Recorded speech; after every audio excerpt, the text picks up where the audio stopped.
నీ గమ్యం అనేది ఎప్పుడు ఎలా ఉండాలి అంటే బుద్ధుడు చెప్తున్నాడు. మన గమ్యం అనేది ఒక స్పష్టంగా మనకంటూ ఒక ఆలోచన అనేది క్రియేట్ చేసుకోవాలి. ఎందుకంటే నువ్వు ఎటువైపు వెళ్తున్నావు, ఏం చేస్తున్నావు, నువ్వు ఏ విధంగా వెళ్తే నువ్వు సక్సెస్ అవుతావు అనేది, నీ గమ్యం అనేది ఎలా చేరుతావు అనేది నువ్వు ముందే ఆలోచించుకుని ఒక పూర్తిగా ప్లానింగ్తో ఎగ్జిక్యూటివ్ చేసుకోవాలి.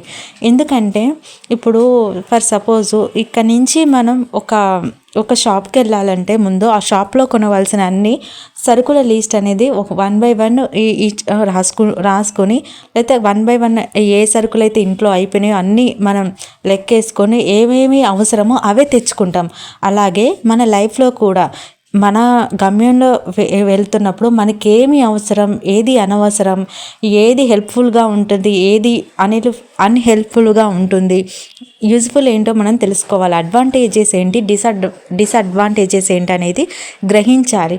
అప్పుడే మనం ముందుకు సాగిపోతాం. ఇంకోటి, మనం వెళ్ళే గమ్యంలో రాళ్ళు, రప్పలు, సుడిగుండాలు, ఇంకా అదేవిధంగా సూదులు, ఇట్లా ఎన్నో గాజు పెంకులు ఇలా కుచ్చుకుంటూ వెళ్తూ ఉంటాం. మనకి బాధేస్తుంది, కానీ ముందుకు సాగిపోతూ వెళ్ళిపోవాలి.